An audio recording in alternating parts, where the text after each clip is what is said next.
Hello, everybody, and welcome back to Adventures in Collecting. Hi. Dave, it's draft season, It is. and it's been a while since we've done a draft. I think was that 2 years ago already? I don't think we did it last year. I feel like it was 2 years ago. I was injured. Yeah, it was 2 years ago. Yeah. So, I guess we've got to do it on like Pearl Jam tour years. Is that what it is? It's every other year that Yeah. that Pearl Jam hits the bricks and What's goes out on wild tour. is I was told not to break my leg today because we saw Pearl Jam yesterday, and the last time I saw Pearl Jam, the next day was when I fell down the stairs. So, Yeah, not good. Well, let's I'm not. good. I'm okay. I just You have made it. tennis elbow. That's good. I just have tennis elbow. Very, very, very severe improvement in the right Mhm. direction there, I Dave. was, but hysterically, I was still at physical therapy today. 2 years later, still Yeah. still working out the kinks. But Oh, um and shout outs to our friend Yuma and Chris Terry. But Yuma for being awesome at and saying hi at NWA, and yeah, he didn't even got to watch. wrestle. It was just No, he didn't. He was it just was so nice there. to see him there. Yeah. But Gags the Gimp did wrestle, and it was great.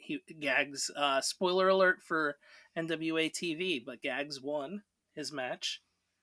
So The other thing that we have to the other elephant in the room that we have to address before we introduce our guest and get started on this episode is this is surprise, a very special episode for other reasons. yeah, Happy fifth anniversary of Adventures in Collecting, Dave. yeah, We've it reminds me of the last time I was 5.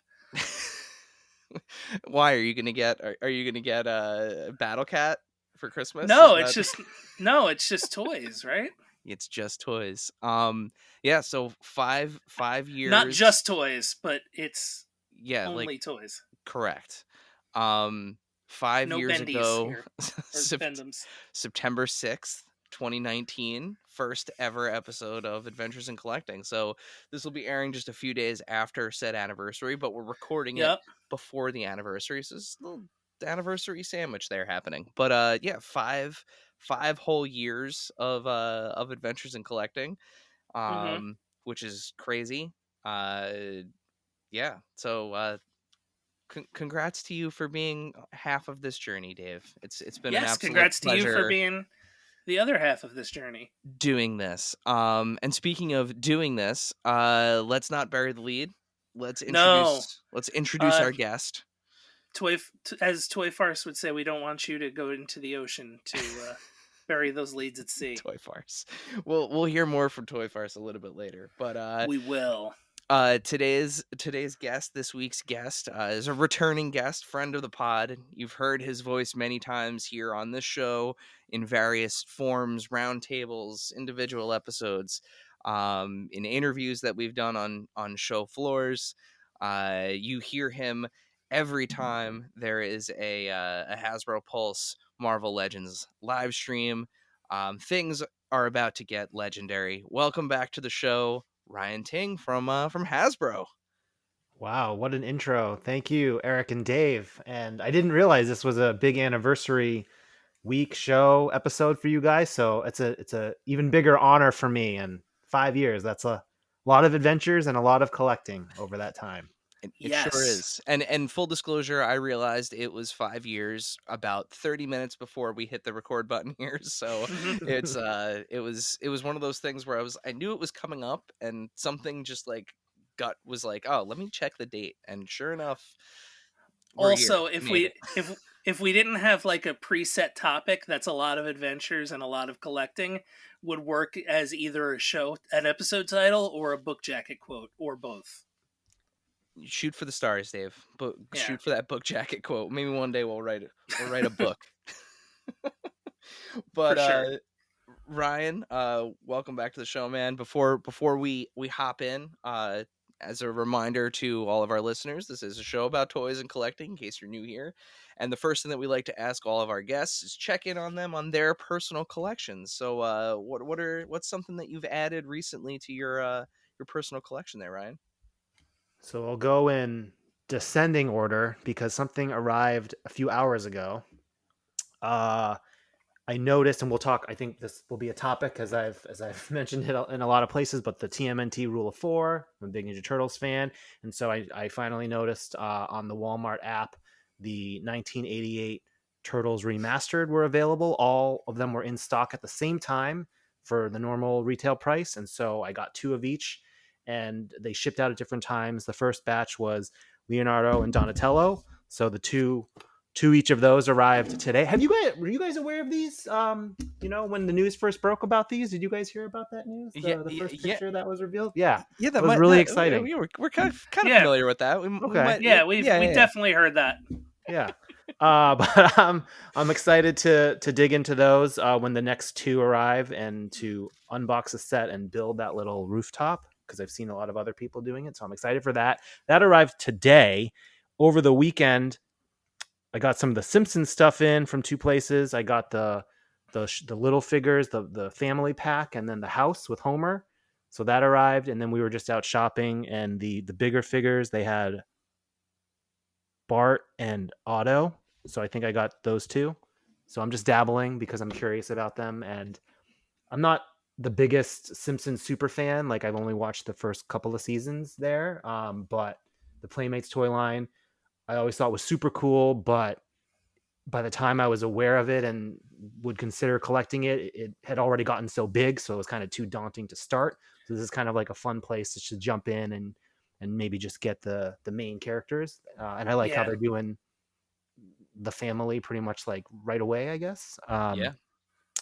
And then moving a little bit back, I got my Odious on Parallel Universes. Odious is in. I got two of the standard one and one of the bear uh, kind of base body. And yeah, so haven't dug into that either, but I've got a backlog going. Yep, that's awesome. And shouts to Wade and Unparalleled. That's super cool to see. One of us, if as it were, get a toy out there. So really really cool. And you mentioned the Jax Simpsons. I got the one that I wanted. I've wanted a Bartman for a very long time, and I managed to catch him on Walmart online. So very happy about that. yeah. I was World of Springfield is one of those ones where I kind of was the same as you, where I saw it, and then when I realized, like, oh, this has just been a thing for a while, it was as a kind of, at the time, probably like broke post college student. I believe that was like an 03 ish, 04 ish, probably around that line. It feels right. Um, that's when it came out, I think, because then NECA had it next. But it was one of those ones where I was just like, I can't go back and get all these. So now with these Jax ones, I'm a big ground floor guy. I'm trying to figure out how I want to do it. And I guess that's going to be based off of how they release it, but I like how it's, a Bart, a Homer, and now it's Otto and Willie, groundskeeper Willie. And then there's those kind of deluxe ones that are coming out, Yeah, which the is like pretty cool. the Homer Hulk sort of thing. I've been thinking about Yeah. getting that one just for my affinity for Hulk, but Isn't Dracula Mr. Burns one too? yeah, it's a Dracula, Mr. Burns. I forget what the other ones are, but yeah, I think those have only been on Amazon or Target so far. I forget which, honestly, but And I love the idea of the oddball characters getting figures too, like a Hans Molman or a Jasper Beardley. yeah, yeah. I mean, Like Simpsons is one of my favorite shows of all time, so they're really neat figures. they're really cool. They move a lot more than you'd expect them to. Based on just kind of like looking at them in the box, like I was surprised at how much range of motion is actually in them. Um, but yeah, I mean, if you're familiar at all with literally any of those kind of current Jax lines, like the Mario or Sonic, it's part and parcel of kind of the same thing. So like what to expect there. But yeah, I was catching it's up on Toy Anxiety, I believe, right? Yeah, this week, and they had Attack Peter on, and they were all talking about the new Jax Simpsons line, and Attack Peter uh, had the Krusty, like The doll. bigger kind of, yeah, the doll, the featured one, and so now I kind of want one Oh, just with after the seeing good and him. evil switch. Yeah, Yep. yeah. Yeah. And that was the thing I was going to say too. The thing that I'm actually most impressed with is the non-figure stuff. Like the Moe's phone is amazing. The crank calls that are on there are great, and it's loaded with them. I want to say there's like 10 or 12 on there. Hmm. The Krusty doll is fantastic, but the Burger King esque Simpsons dolls with, like, just kind of the hard head and soft bodies.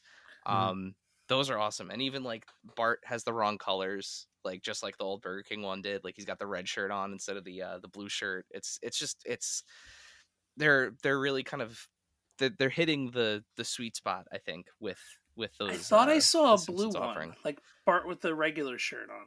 One that I saw on Target yesterday. Yeah, yesterday. He had like the reddish orange shirt on, and I was like, Okay, "Oh, I it's have just to. like the Burger King one." Yeah, I have to look again. But yeah, I remember that doll went with me everywhere for a while. So, I was also The thinking about Maggie, picking that up. the Maggie was a big one for you too. Yeah. Yep. Yep. Yep. But yeah, really really cool. Great, some great pickups there, Rye. So, you guys recently wrapped up on heading into now the world of Marvel Legends. You guys recently wrapped up a really strong Marvel 85th anniversary program for 2024. Bunch of really cool releases, some that are very near and dear to both Dave and my hearts. Um, what went into that character selection for this special program? Yeah, so we were coming off of 2 years of these big Marvel led anniversaries with Spider-Man's 60th and then Avengers 60th, which, I mean, those are still fairly broad themes, but they are definitive themes for an anniversary for us to tap into. And so when we heard that there wasn't really anything as specific for this year, 2024, but it would be Marvel's 85th anniversary coming off of the 80th anniversary in 2019, we just took that as a little bit more freedom, I think, to cast a wider net, which is why we're able to hit on various things from Ghost Rider to a Hulk to a Iron Man, right, to an X-Men, and so that was pretty cool. And yeah, I think we're really happy with how this program came out. All of the items, I think, in their own way, were needed, and yeah, it's the response has been awesome, and it shows kind of when there's a little wiggle room, we can really get some cool stuff out there. So remains to be seen what the future anniversary type programs are. I feel like once we've gotten through, and we had X-Men 60th kind of crammed in there too. We had Wolverine's 50th, and so the biggest Marvel character based anniversaries are kind of being checked off. So I don't really know if there's a notable round number or something ending in a 5 coming up. So we'll have to evolve with these programs in the future years, I think. Yeah, I mean, Yeah, the next thing that you can start looking into is if there's any anniversaries like for any of the movies, right? Because those are starting to, the 2012 Avengers should have one coming up, like a 15 soon ish, right? Trying to do math in my head, but yeah, like, maybe a return to that Infinity yeah. Saga. Because Wink, wasn't wink, it like nudge, nudge. 2008 that they So started? yeah, Iron Man was 2008. Yeah. Yeah, but this I think, to your point, it being such a varied line, like characters from like a little bit of everywhere. I know Dave probably doesn't have them handy, but the two that I referenced, of course, being, Ghost Rider for Dave, the Danny Ketch Ghost Rider, and Scar for me. Loving that Hulk love. But yeah, I mean, I feel like this one did have a little bit for kind of for everyone. Even that the Defenders 2-pack, that Iron Fist figure is ridiculous. Hmm. So there was something for everyone this time around, which I think is really cool. Yeah, it was definitely really cool. So is there a particular release in the program that you're most proud of, or more specifically, an innovation that you think is going to drive the line forward? In terms of my favorite character, I would say I really like that Astonishing Wolverine because I read that series when it first came out.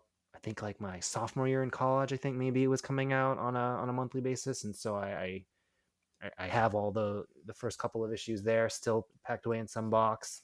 So just from a sentimental value, he was the coolest to get. I mean, I think what the team delivered with that Ghost Rider and the little fire kickstand was really cool. I think the details on the Hulkbuster and the articulation for a figure that size was pretty new and innovative for us. And then the Odin, which we talked a little bit about San Diego Comic Con, that Jesse Falcon and Dwight worked really closely on, which I now have in hand and playing around with him a little bit. I just think that's really fun, from the swappable hair pieces to that really nice soft goods cape that maybe we continue to do more of. Ever since we did the 12-inch Thor back in, I want to say 2017, that had a really nice, very large, because he was 12 inches tall, soft goods cape, I was always thought, man, like, couldn't we do capes of that texture and quality? Like, that would be cool if we could do it in 6-inch scale, and we haven't quite really nailed that, but I feel like Odin was the first time where we did. Yeah, I mean that's one of those things where the soft goods cape, it's the amount of extra movement and articulation and kind of like dynamic Mhm. range you get out of a figure, that once you bring in soft goods, it does make a huge difference. So that's one I'm really excited to get my hands on, that Odin. And it's this has been a fun collection for me too, primarily as somebody who typically stays in the lanes of like MCU and animated. um it's just been each of these figures have just been kind of like rule breakers, and have kind of pulled me out of my lowered my guardrails for a little Yeah. bit. So Yeah, it's been I fun. think Odin was the one where I texted you while it was going on and was like, "This Odin is wild." Yeah, yeah, Like yeah. of course I popped huge for the Ghost Rider, but I was like, "This Odin is unreal good." Yeah, well, you had two reasons recently to reconsider how you're structuring your Mhm. personal Marvel Legends collection, Dave. Yes. Um Thanks to the little kind of nudging from a bunch of people who may or may not be on this. Um Well, I mean, he literally put a line to a wave of figures, yeah, literally put it together for you. That Strange for Tales me. wave might as well have just been called the Welcome to Collecting Marvel Legends Dave Weinbrecht wave. Yeah. We couldn't Um fit that on the package. It was a little too long. with both of you guys encouraging me a little bit. But yeah, I've gone full like Midnight Suns now, but that's again, it's a small little nook. Um but yeah, that Ghost Rider, like you talked about the Astonishing Wolverine, Ryan, where it was like that's the series you read. So like that Ghost Rider was Danny Ketch was like my grade school introduction to Marvel. Um and the fact that I can get that figure to pose like basically the issue of the first Ghost Rider issue that I bought, which like had me when I first saw the comic, I was like, this is like an unbelievable like what is this guy on the motorcycle with the flaming skull and Yeah, I tried to have it in that pose, ready for today, for the. But yeah, I mean, it's just oh yeah, it's Ghost just Rider 1 was ridiculous. Yeah, I dug There it this out. is. We went on a vacation to start the summer, and we were in Vancouver of all places, and there was this really, I forget the name of it, but there was this really cool comic store that had some old issues, and so I think this might have been no, we must have already announced it. But yeah, so I picked up this copy of Ghost Rider #1 because I thought it would be fun. So yeah, yeah, I you don't have mentioned it it. on me. I can try to show you real quick on my phone. But like this issue, Ghost Rider 28, was the Yep. first one I ever bought. Hmm. And it's like that figure can do this.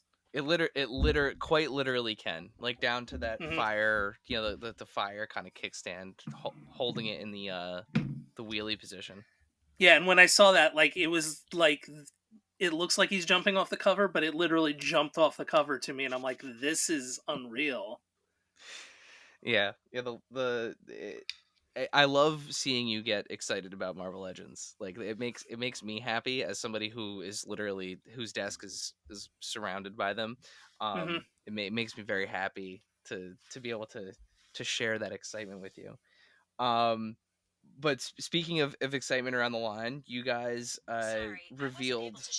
My watch decided to chime in. You guys revealed two very requested characters at San Diego Comic Con in both Rom, the Space Knight, and Dragon Man. With now a little bit of time, since that announcement, is there anything else, any updates you can give us about those two upcoming releases? So stay tuned for ROM. We are not ready to do details about that figure quite yet. Jesse Falcon was just so excited about the figure, so we revealed it kind of earlier than we might normally have another release based on timing. But I will say it is a new kind of thing. ROM is part of a new kind of thing where that's going to get me in trouble. It's not. Yeah, yeah, don't read too much into it. It's just, yeah, well, stay tuned for more details about Rom. But what I'm most excited about is Dragon Man, because we're gonna find more about Dragon Man shortly. As of this recording, we are working to try to get that pre-order up quickly, ideally before PulseCon. So PulseCon is September 13th, Friday. And so hopefully by then we will be up and running with the open pre-order kind of new strategy that we discussed for Dragon Man.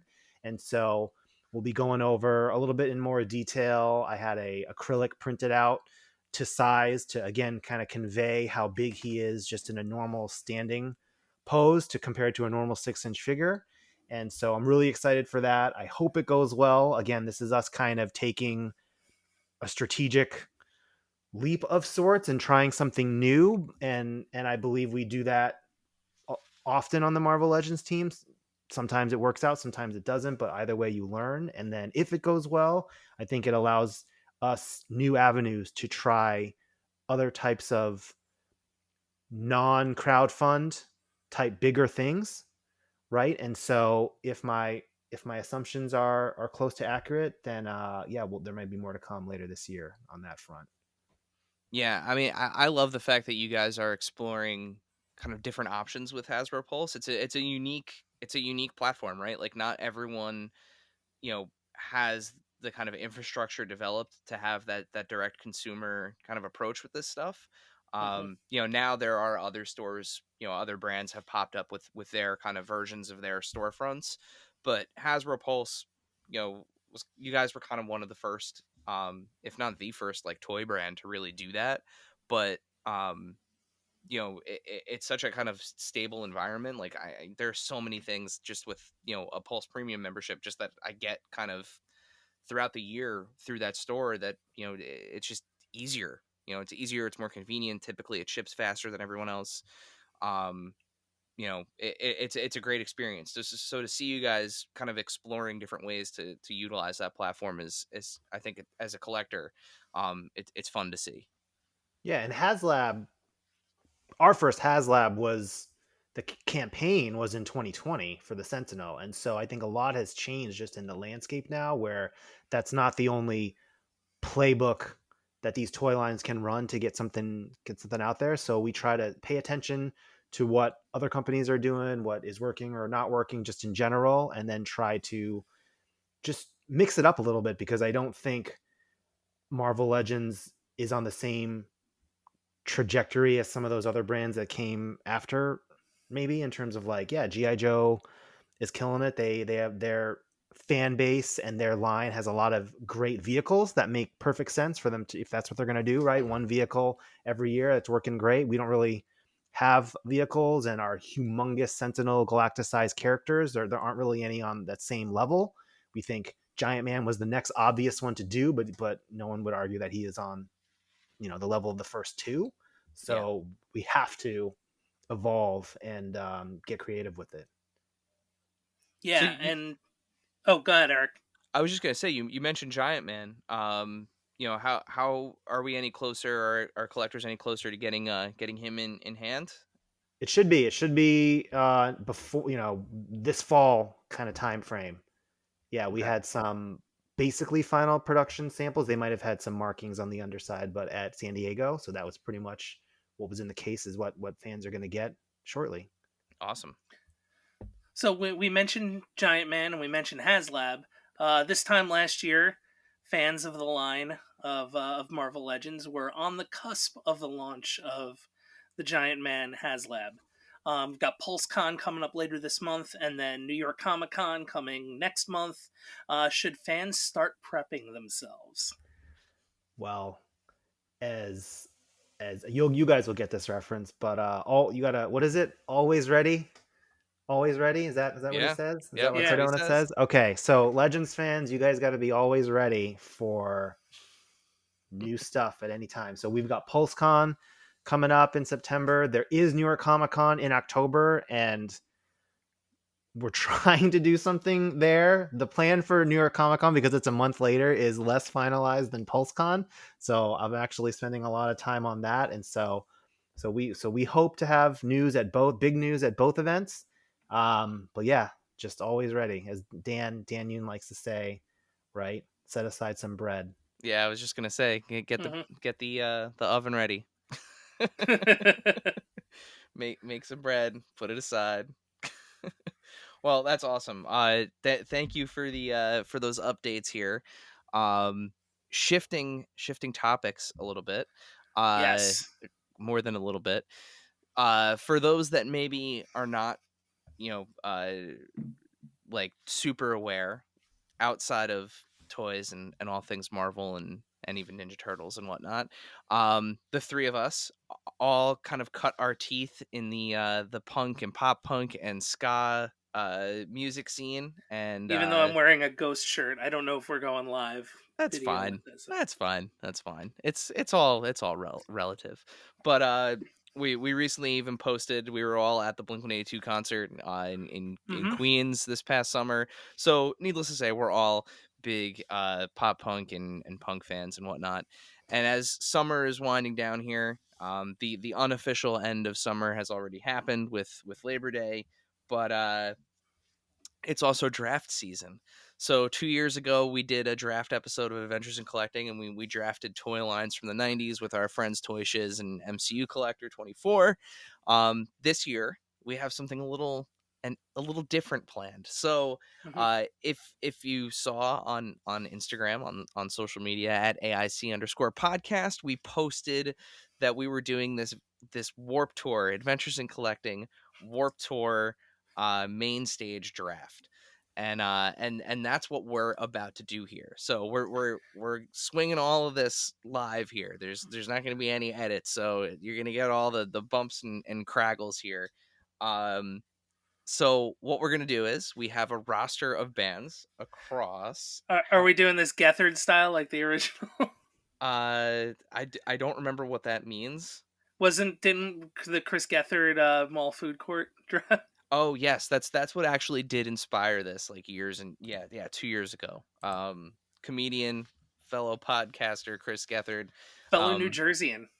did a fantasy draft for a mall food court, which was very funny. But what we have here, we have one, two, three, four, five, six categories. Um, and I'll just run through them really quickly so that everyone is familiar with kind of the bands that we've got here.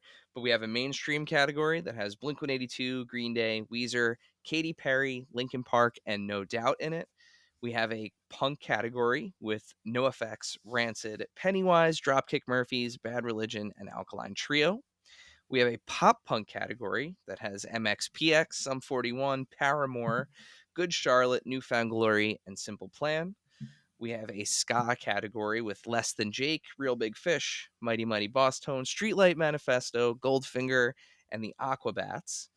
We have an emo category with Taking Back Sunday, Saves the Day, Thursday, The Used, Census Fail, and Hawthorne Heights. And lastly, a wild card category with NERD, Andrew WK, The Insane Clown Posse, CKY, Transplants, and Sublime.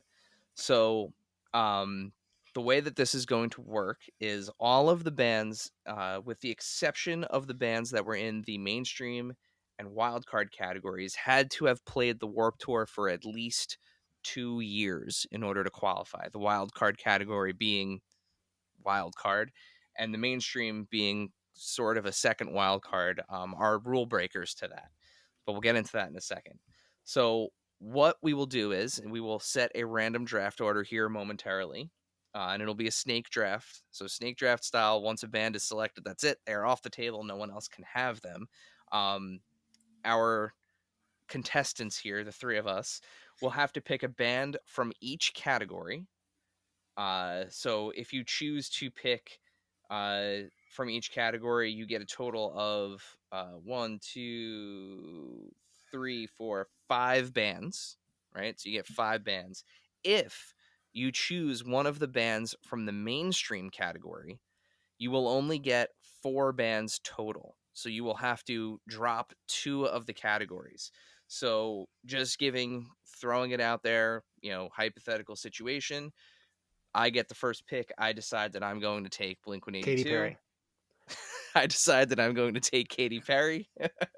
I would have to forfeit 2 of the categories. So I would have to drop, say, emo and wild card, and I could only pick from the bands in those other categories. So the other part of this is you have to say which slot the band is going into. You're booking a main stage, so you have to say who's going to be your opener, who's going to be your closer. You're picking them in the order.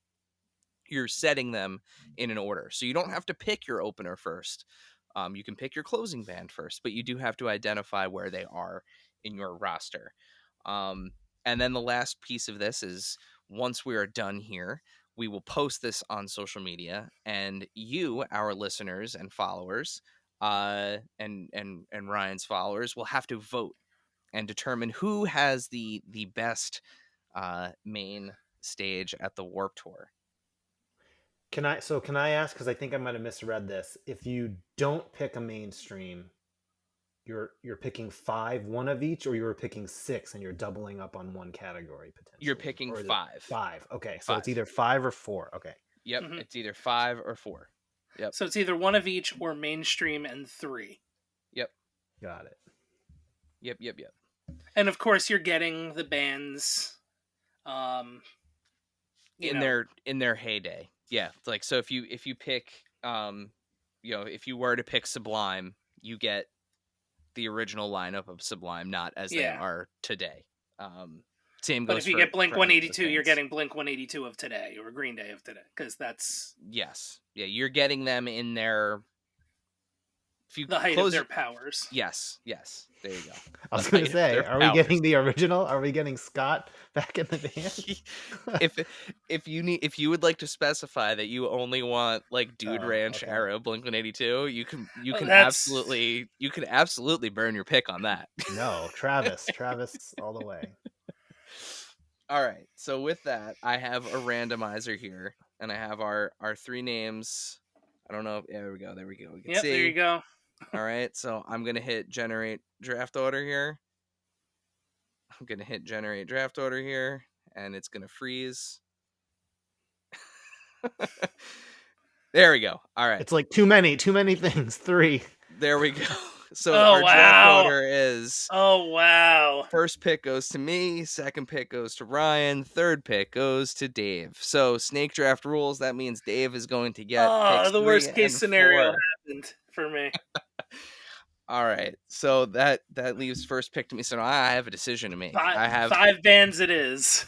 I've got the power here.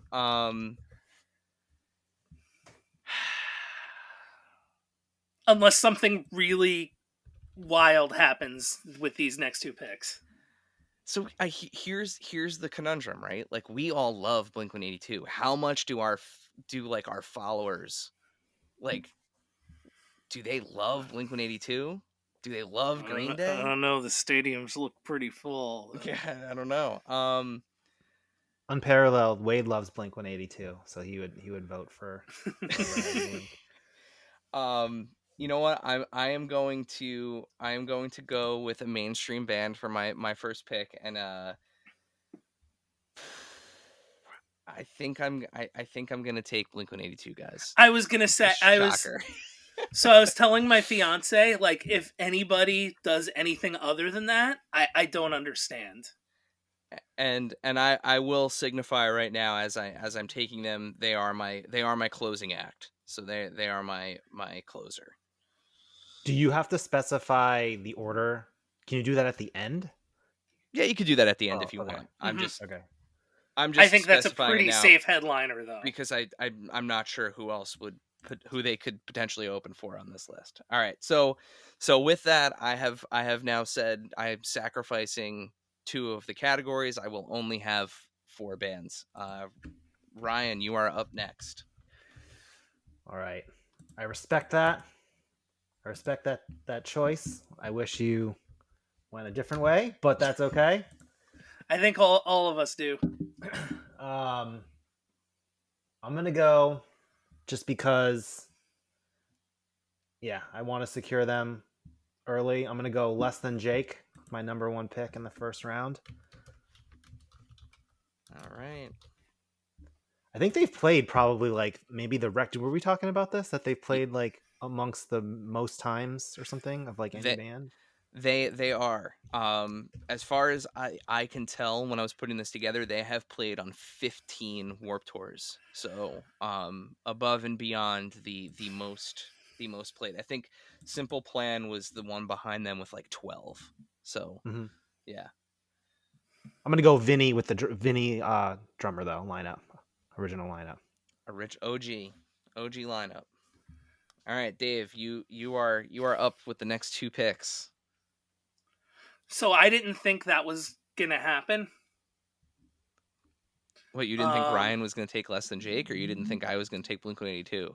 no, I didn't think Ryan was gonna take less than Jake that early because Oh, they would have made it back to him. or would they? Um, yes, he would go after me. They would have. So now I'm gonna go with my original plan if I was number two, which was to take No Doubt and make them my headliner. Oh, okay. All right, so that's your first pick. I You get your second pick right behind this. Yeah. So I'm gonna start the day very energetically, and that is going to be with even though we just swept Boston, um, we'll do it for Boston. Hmm. The Dropkick Murphys are going to start the day. Opening band, Dropkick Murphys. All right.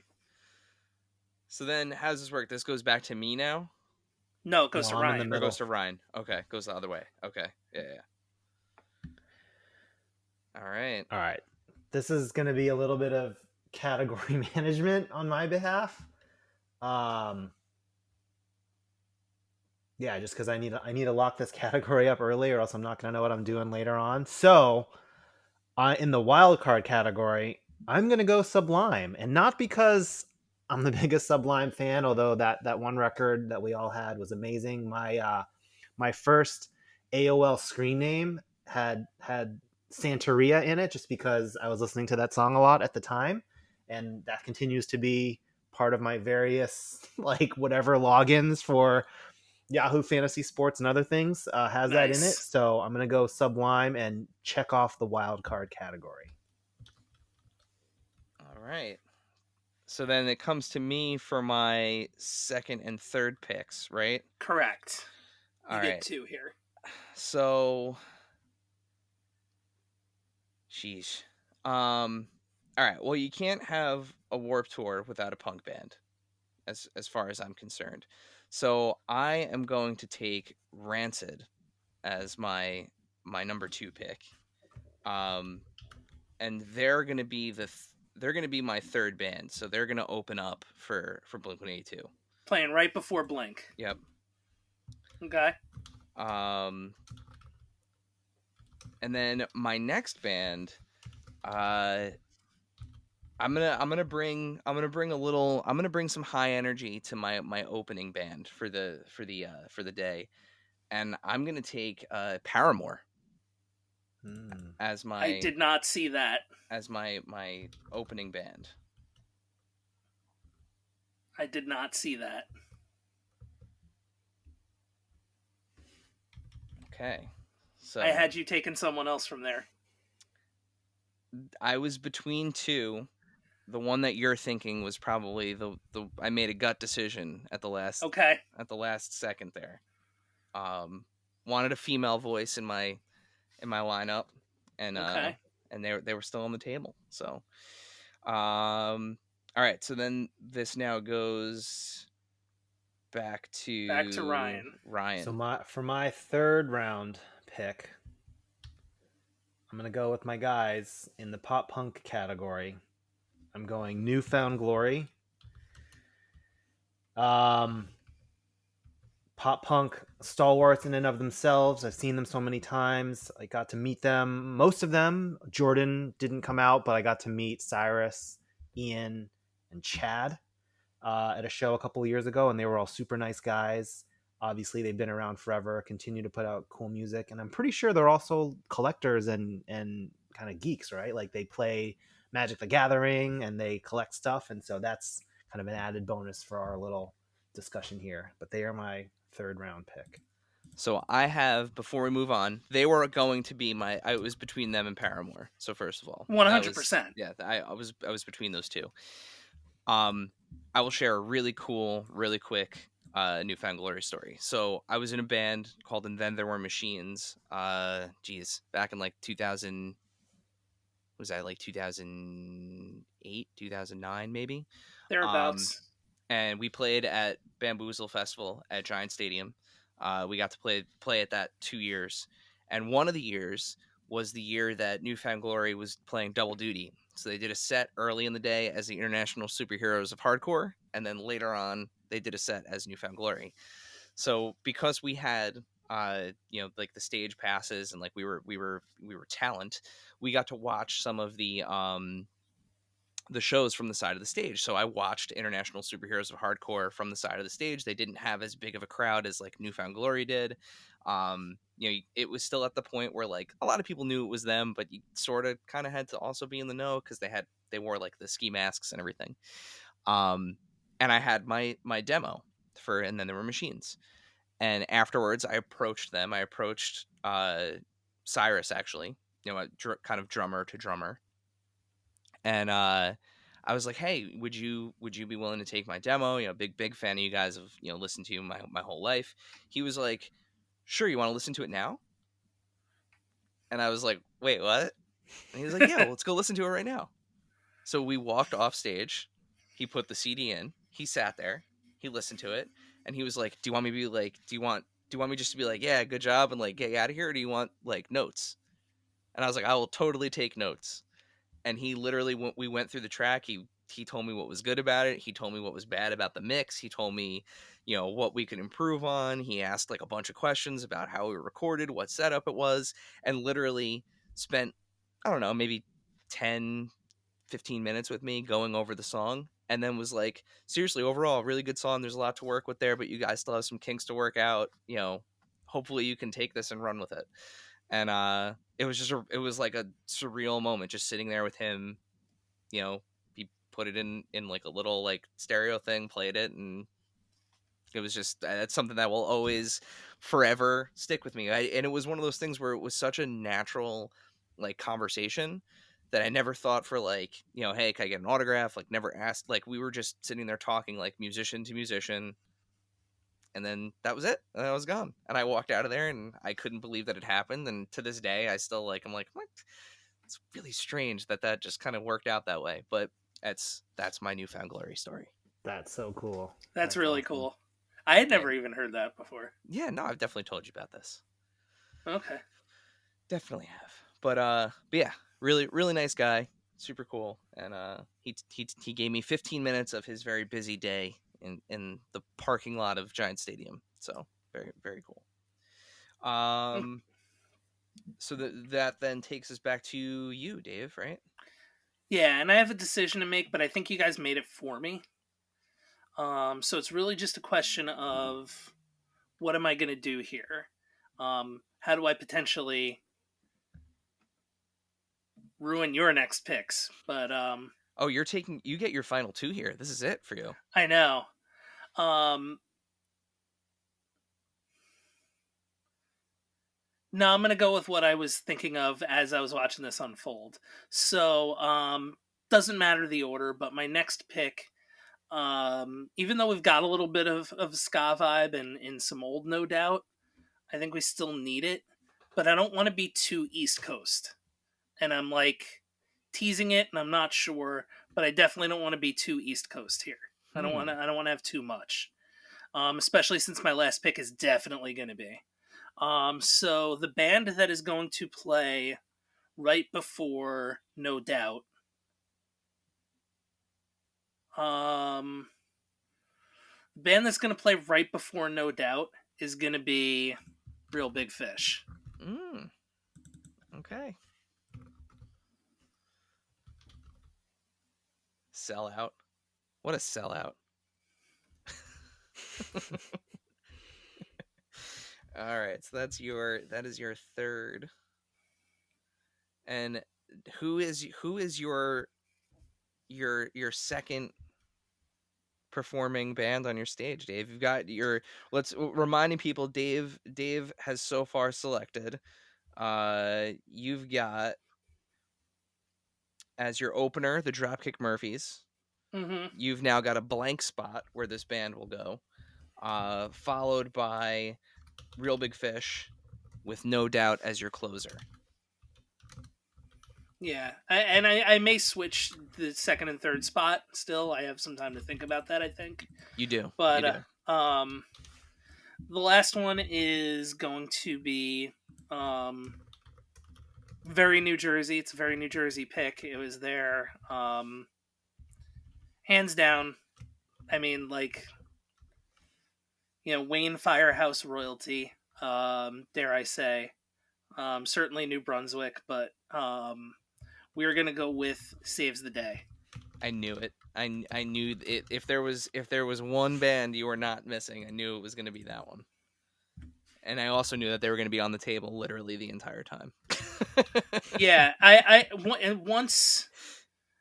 Well, I'll talk about where my thought process was with that later, but I kind of had an idea pop punk was going to shake out the way it was.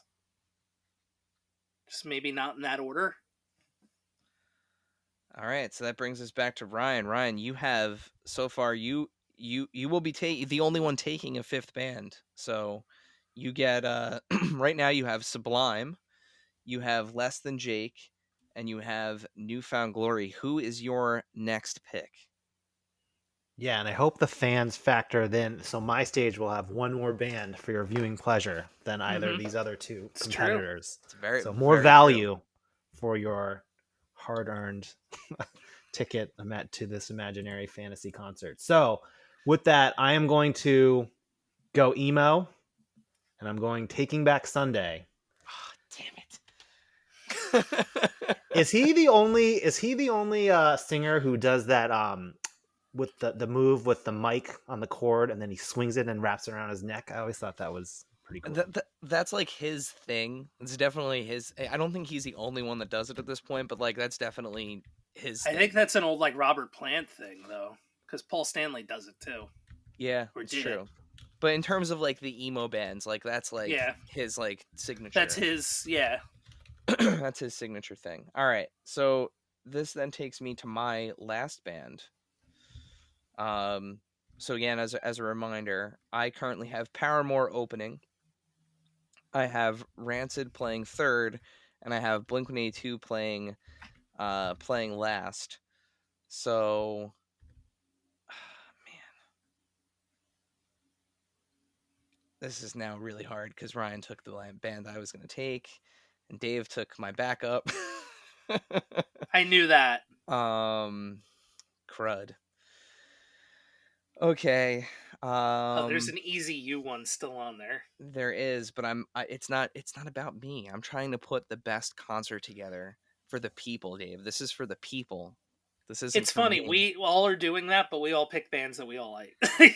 The way that I'm looking at it is I have two. I could either go weird for my last choice and just like double down and be like, you're getting three bands and then like one bonkers band. That's one choice. Second choice is I already have Blink-182. Is Travis going to work double duty at this show? And I already have Rancid. So is Tim Armstrong going to work double duty? Are we doing a little crossover action here? Or jeez. Only one band has been WCW Tag Team Champions. Yeah. I think you have to do it. We were just talking about it came up in conversation the other day. It's wild that the Insane Clown Posse are not in the WWE Hall of Fame yet, but Drew Carey is. Geez. All right, I'm just gonna rip the Band-Aid off here. We are going with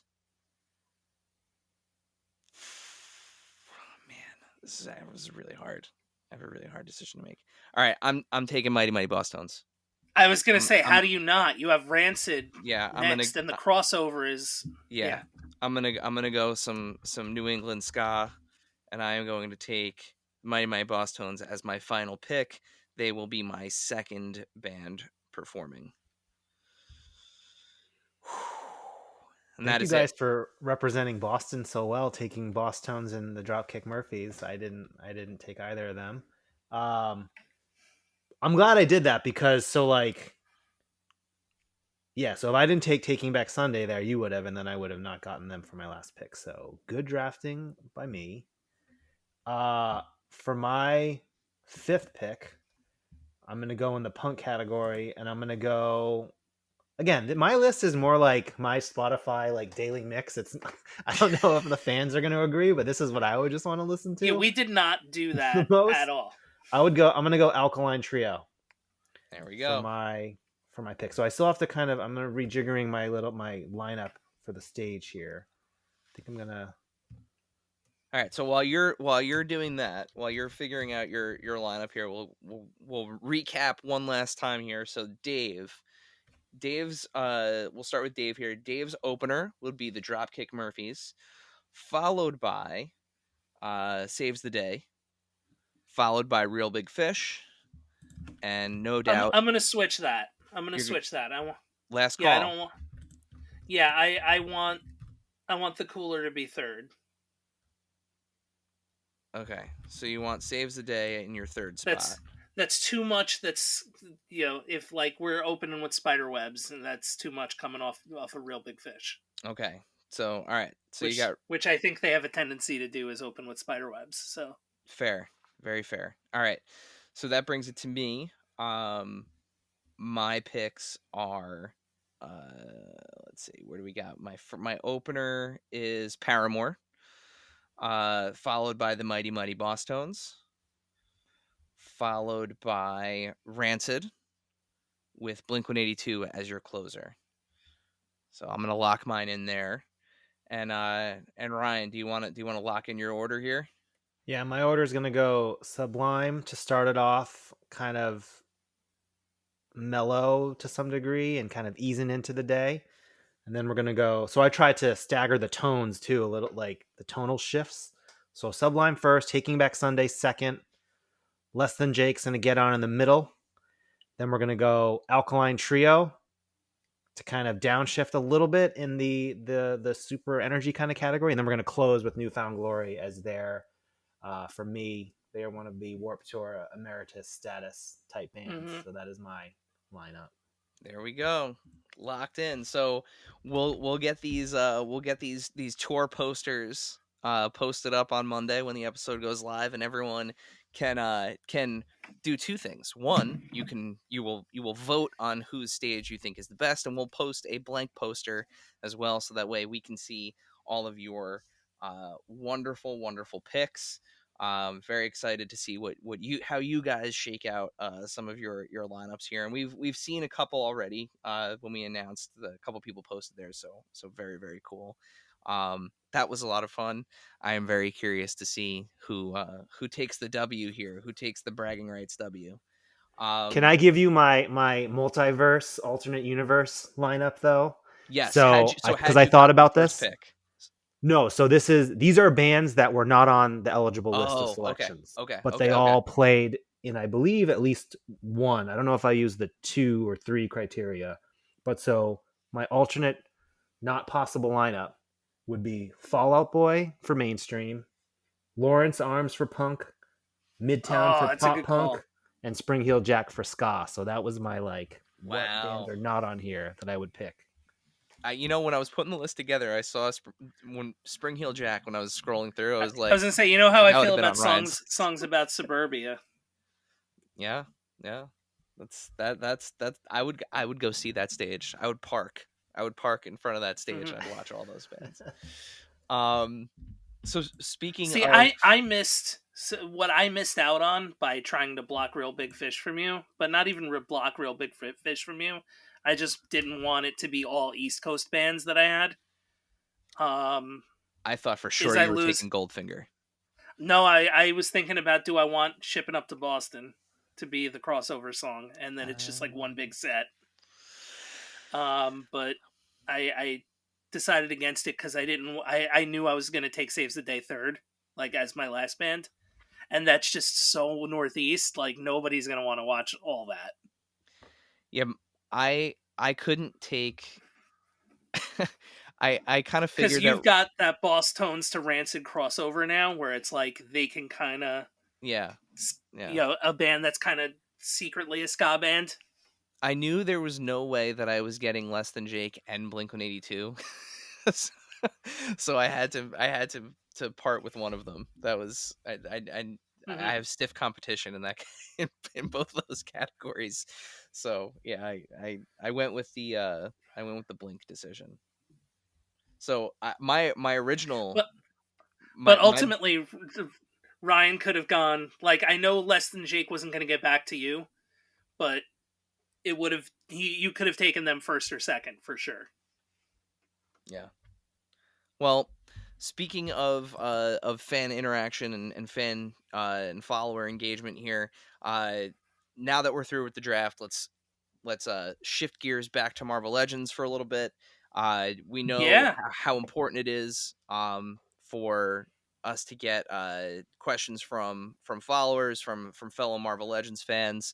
When we have Ryan on, so we have done absolutely that. Dave, remind our listeners, how can they submit questions for future episodes of Adventures in Collecting?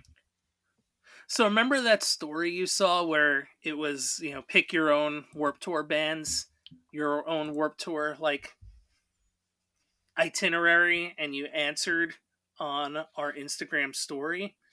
Well, if you follow at AIC_podcast, you would have also seen a story that said Ryan's coming on, and there's a Q&A portion, which based off of the list of questions, everybody definitely saw that. So I need this every week. I need this every week. It's true. It's So, true. next guest, please submit your questions when you see the story with the little box that you can tap in and type a question. Do type a question, and you get to hear me struggle through your screen name. So, there's also that. So make sure to follow along, and also follow on YouTube and X and Threads and Facebook. Um, YouTube. There's video stuff there. It's cool. You even can watch some of these episodes. You might even be able to see me do this in Yeah, person. So it's a there you new go. thing. New thing. More Well done, reasons to Dave. watch, and then you can leave comments and you know tell us what you like, tell us what you want more of, and all that good engagement stuff. Perfect. So you brought up a valid point. Ryan, how does it feel to be the guest with the most submitted questions for? Because Oh, congratulations. wow. Um, I stopped counting Yeah, at this one is like a point, new record. but like new record. So you are officially the guest with the most questions for them. Uh, I will proudly hold that title until it is earned from by someone else, yeah, but that's cool. I I will celebrated let by you. opening a new water. There you go. There you go. I will let you know if you if and when somebody ever beats you. Um so let's And then get I get this. a rematch immediately. Yes, Yes, immediately. because We'll that's how this rebook both works. of you. Absolutely. Yeah, you and your competitor and you'll have to duke it out. Um so Like a battle inevitably, of the bands, but for Q&A. no matter how many times we do this, and no matter how many times we set the stage of asking when a character is coming is likely not going to get an answer, we still get tons of questions that are like, when is this character coming? So instead of ignoring those questions, because that would be mean, what we've done is we've put a a fire round Rapid of fire. requests together. So you don't have to respond to these at all. This is just for your knowledge. This is what's floating out there in the ether. These are some of the things that people would like to see. So I'm just going to run through them here. Rachel Summers, Captain Kate. I swear to God, this one was not me. Ang Lee Hulk. So, somebody wants that. More 20th century X-Men. 2000s Fantastic Four. Completing the comic Eternals. No Way Home, Lizard and Electro. Stegron. Regent. And of course, the Gibbon. So that just listing off characters and not even asking questions, that's known as the Boog Nice maneuver. So nice to see that you've adopted that. And then Regent, was there anyone besides MCU Collector who put that on? I wonder sometimes. It was in fact MCU Collector. Yes, Bryant called you out. Well, because this is your 5th anniversary show or week, what have you, I will say that at least one of those characters is definitely under consideration for All sometime in the future. And will right. they come with 3 Hulk dogs? That's all I can say. Can't say no more. Seriously though, the Ang Lee Hulk one was not me. If I was going to put That's I couldn't believe it. I who I did not put all the names. I only know the Regent because that's MCU Collector's thing. and the Gibbon. Well, I'm obviously Craig with the Gibbon. But yeah, when I saw the Ang Lee, I was like, "Be still, my heart," but no, thank you. I don't need That's that so figure. weird. Wasn't Um, there a Ang Lee Hulk? No, that was not the Ang Lee. Sorry, that was the Ed Norton yeah, Hulk. yeah, Yeah, there. there were toys for that one. Yep. Hmm. No, the one that I would love is a 2-pack like the Hulk one that you guys did for the 65th anniversary, but make it based on the Hulk TV show, like the uh not Bruce Banner. And what was his name? David Banner. David Banner. Yeah, a David Banner and So you want Lou Ferrigno and Bill and Lou. Bixby? Yeah, and Lou Ferrigno Hulk. That would be amazing. There's an Yeah, let's get amazing. two different talents Yep. in one pack. Yep. Totally reasonable. Totally. Also, 2000's Fantastic Four is interesting. well, I think that's also getting some more love after the Deadpool and Wolverine movie. I think a lot of people are like, Oh, that's what I was guessing. Like yeah, the movie. yeah. Not like yeah, that those two movies, like the Jessica Alba, uh, Chris Evans, The Fantastic Four. Fox. The Yeah, Fox yeah. Fantastic Four. Okay. All right. So Dave, do you want to do our first real question here? Yes. Okay, at Just J Hernandez, go see him act soon. Asks, which is your favorite series? Marvel Impel 1, 2, or 3? Yeah, Jay Hernandez is awesome. Really, really fun videos. Great guy. Yep. So thanks for the question, Jay. I would say Marvel Series 2 because that was the first one that had the power ratings on the back, which was helpful as a young kid trying to learn about the characters. I just really like the border on that card set. Uh, the third set, I think the power ratings were more fun because it had fighting, and that's all I was interested in was fighting ability, like in the X-Men Series 1. But the third series, the designs were a little funky with like the geometric shapes like on the front. There was no real like backgrounds as much. So I'm gonna have to go Marvel Universe Series 2. Wasn't Series 2 also what the Death's Head packaging was? Yeah, Yep, we just did that. Fans seem to like it at San Diego, and hopefully we can do more stuff inspired by the trading cards. I liked the win-loss records on the back of the Series 1. I did until I read a couple years ago that one of the editors was like, "Yeah, we just made that up. Like we didn't research that at all. We It just still was fun, like a fun like, and I think Aunt May had like baking pies as her yeah, like superpower. That's funny. it did. It had a Stan Lee card, Series 1. That Hmm. was pretty cool. I think I had all the holograms too. Really? You still have some Series of your 2 was impels? definitely. Oh, I absolutely have those. Oh, no kidding. Series 2 was the one I had the least of, I think, and 3 I had with like, didn't it have like space, like it was outer space as the background? Series 3, Yeah, I think so. Maybe. yeah, I think Series 2 had the best holograms because the Series 1 holograms were stickers that were stuck on on a a blank white card. card, and they were like always crooked and off center. And then Yep, Series 2 had these classic silver holograms that were in the same card frame. And then Series 3 had different color holograms, which kind of got confusing. There was like red and an blue, I orange one think. for Thing and like a blue one for Wolverine. Oh, Ghost Rider was red. That's what I Yeah, remember. so which that was kind of weird to have them be all be different colors. And then Yeah, X-Men had the gold holograms, which were fine, but I don't know. I like the cleanliness of like the silver perfect holograms. those X-Men cards were great too.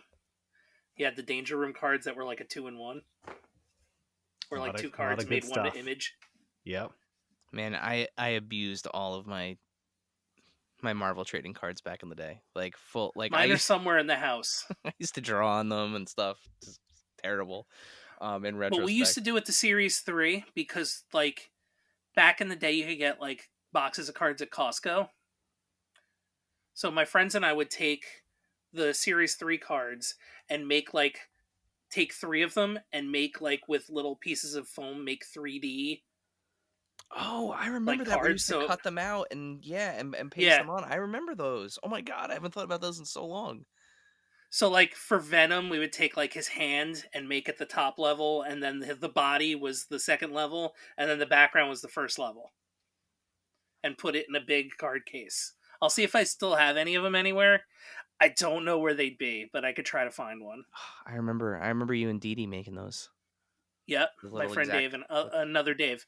with the We would, exacto yep, knives and stuff. exacto knife, band aids on our fingers, like, yeah. Bleeding all over the merchandise. All right, our next Mm. question comes from I'm Garrett Finley, and Garrett asks, Spider-Man centric waves have been on retro cards since 2021 with no Build-A-Figure.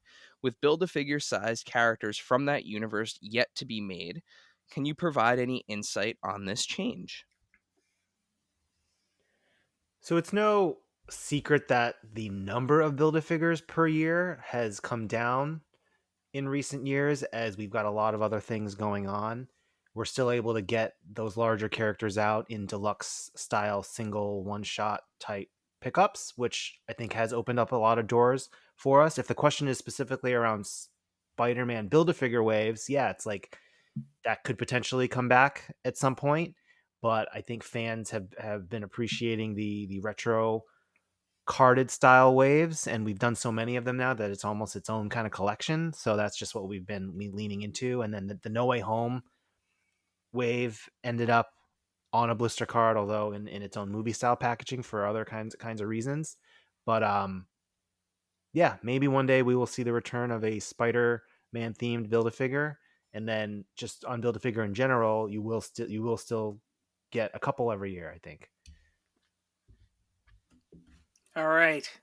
At Legends Collector 1321 asks, what is your all-time favorite Blink 182 song? Yeah, that's rough, and we could have talk about that for many hours. I think the merits of it, but I'll just have to go for me. It has to be "Damn It" because that's what caught my ear initially. It's still their last song that they play at every show, right? It was the first thing I learned to play on guitar. Not that I'm ever evolved very far in guitar, but um, yeah, for all those types of reasons. Great music video, right? Like an all-timer music video. And yeah, it's just the best for me. Dave, I think we should probably answer that one too. Yeah, I was thinking we probably were going to. Mine is a weird Um, one. It's okay. I don't even have to think about it. It's off of the self-titled album. So and it's Asthenia. I really love that song too. So not by no means is it's definitely a deep cut.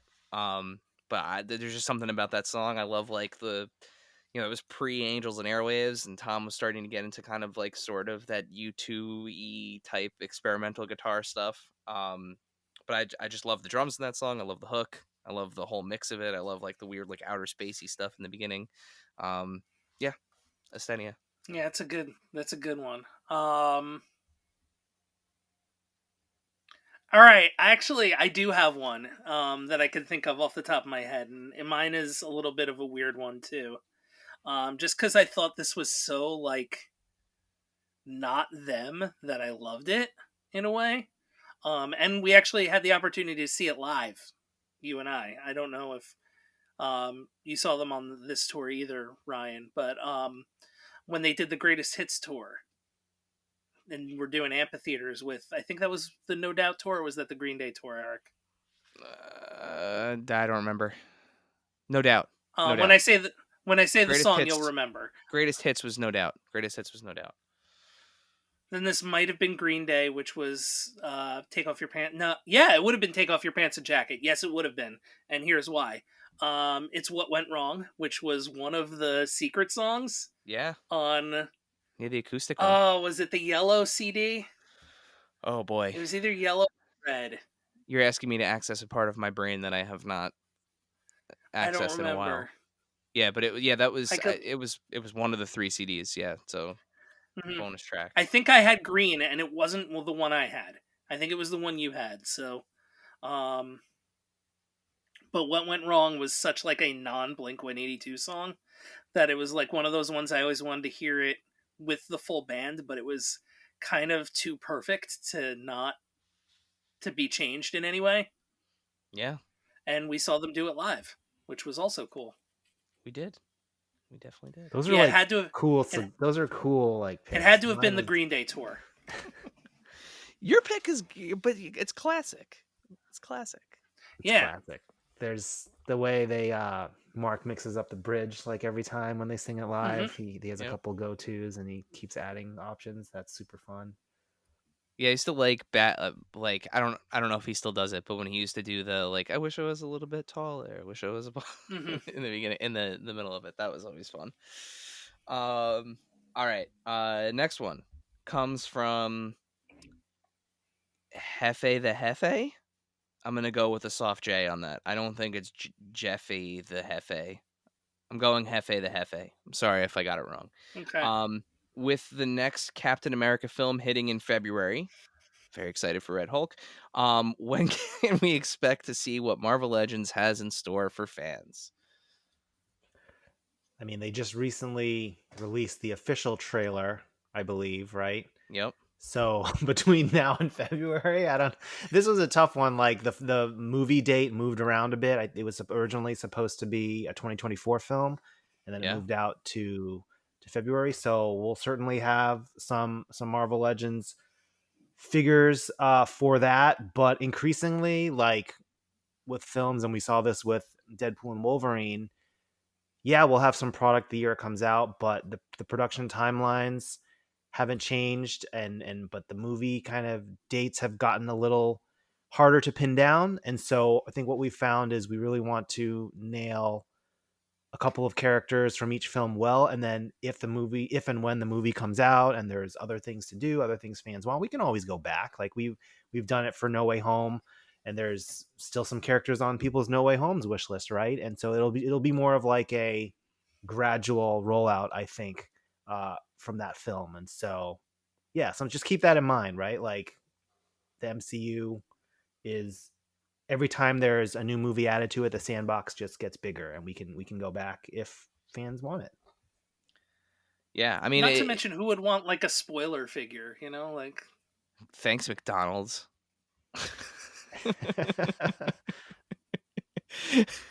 Nothing like pulling into the Right? Like, drive-thru for some French fries and see a little plush Red Hulk dangling there. Um, yeah, I have to say the one thing, like, again, as somebody who I love the MCU stuff, it's what got me back into Legends and everything. Um, Part of me is like, I want it now because, like, I see the trailer and I'm hyped for it, and like, I want, as somebody who likes to shoot them too, like, I know I'm gonna want to see the movie and then come home and like try to recreate stuff, and um, all that's great.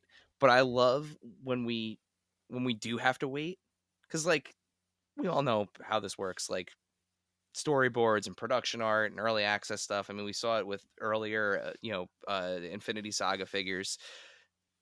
Not They're not always accurate because like that stuff changes. It's very nebulous, like especially with like mhm. reshoots and CGI and all that kind of stuff. Like it changes. So part of it is like I'd almost just at this point like adjust my brain and wait and get something that's like actually accurate to what's on screen, especially too knowing like the life cycle of like toy production and everything. Um, yeah. So it's just curious, like we're all of the same age. Like we remember like 2 months before a movie would come out, you know, the toy aisle would be flooded with toys from that movie to get kind of like hyped and get you like into it. Um, so yeah, I'm excited though. I'm excited to see what you guys have in store for it. Not to mention that like year wait, like it gets makes you fall in love all over again. Yeah, It's like, oh, yeah, I love this movie. I'm gonna go watch it and then get this figure. yeah, it's true. There's definitely an element of that. Dave, do you want to do the next one? Yeah, I do. At Ernie Vigo, Erne Vigo, It's Vigo. That's all I can think asks, of. Sorry. have you considered doing more powered slash depowered 2 packs like you did with Banner and Hulk?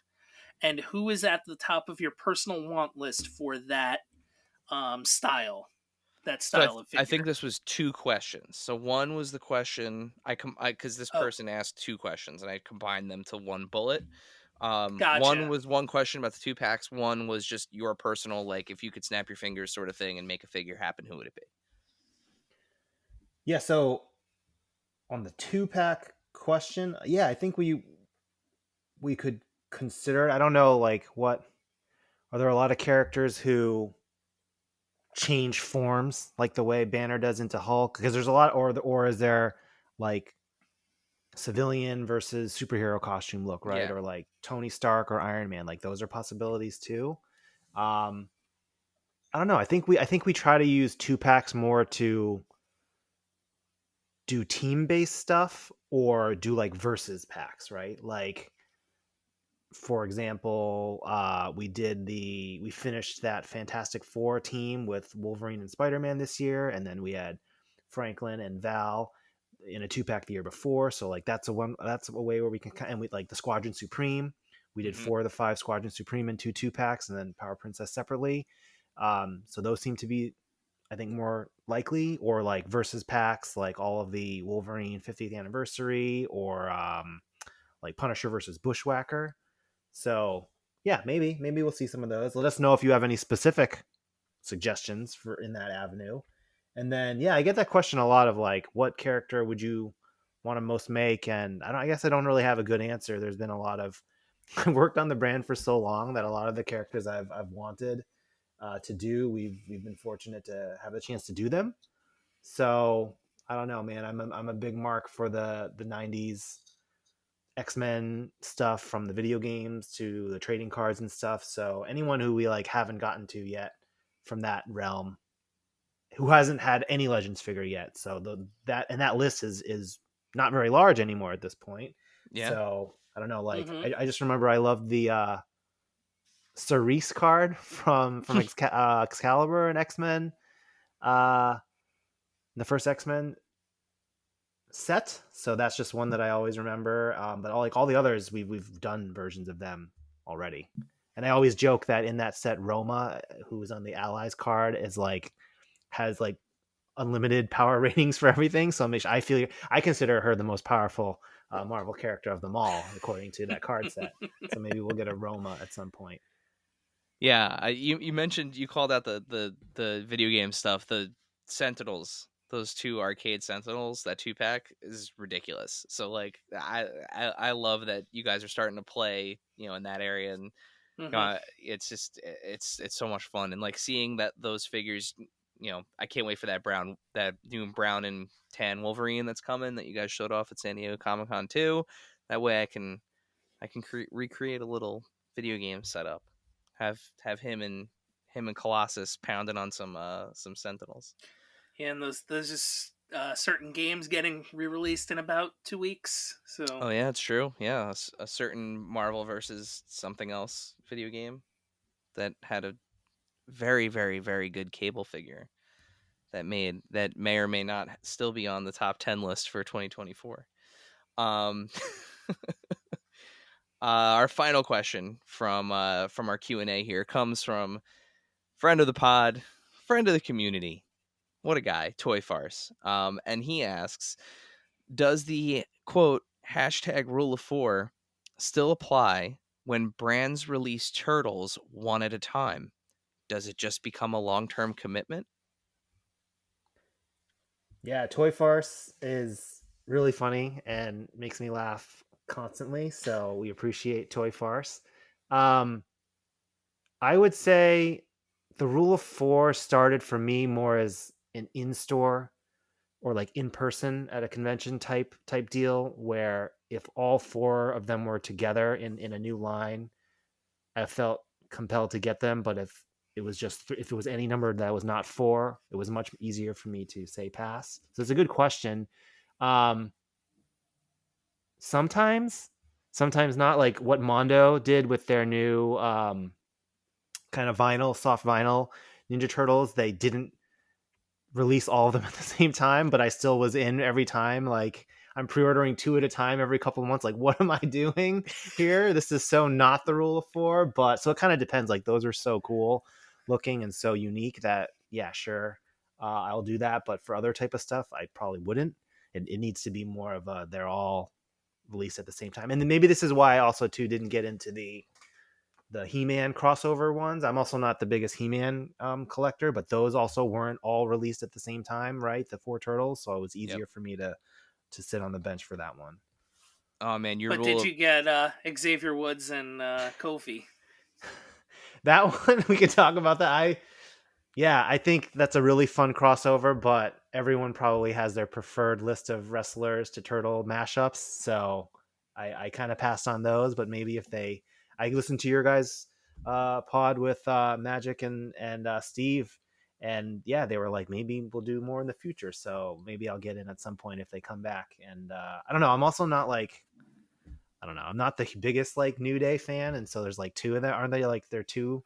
They're they're half of it. well, they're two now, so it doesn't look Yeah, like Big E is ever going to wrestle again. It No, I appears. mean in the 4 in the wave. turtles. Oh Yeah, yes, there's yes. Kofi and Yeah, there's It's Woods. and So it's Xavier kind of yeah. Woods. like Kofi is Michelangelo. Xavier is Donatello, and then in Wave 2 you get Seth Rollins as Leonardo and Rey Mysterio as Raphael. yeah. So I'm Hmm. not like they're great, but like I was like 50% New Day. I was like, okay, like cool. Like I'm sure there are reasons, right? But yeah, we will see. Turtles can never get enough turtles, so everyone keep making more, and I'll probably get most of them if all 4 are available at the same time. Your rule of 4 got me so hard the other day. So normally I have like full sets of the turtles that are from the movies. Like I focused mostly on the 2 or the 3 live action movies. Um yes, I even have the Samurai Turtles, even though that movie is not good. Um but then what I do is I typically just buy Donatello. So like I have like a Super 7 Donatello, I have the Donatello as Invisible Man. Like I just get him. He's my favorite turtle. Um I saw all 4 of the sketch turtles. Those debut sketch turtles that Playmates has out, all 4 of them at Target, and they were 20% off. I was like, I can't I can't not get them. Like I can't just get. I wanted just Donatello, but I got all 4 of them, and I'm super glad I did. They're awesome. They're hideous and ugly, just just like the original sketch, but they can like hit the pose from the original Eastman and Laird sketch. They're absolutely hideous and wonderful, and I love them. But I literally, as I was grabbing them, I had my daughter with me, and she's like, "I thought you usually only get Donatello," and I literally looked at her and I said, "Rule of 4," and like, I took them, She was put like, them in the "Yep." cart. So yeah, your rule of 4 got me the other That's day. what I did with the Mutant Mayhems. If there weren't all 4 staring at me, I wouldn't have gotten all 4. Like, I would have waited.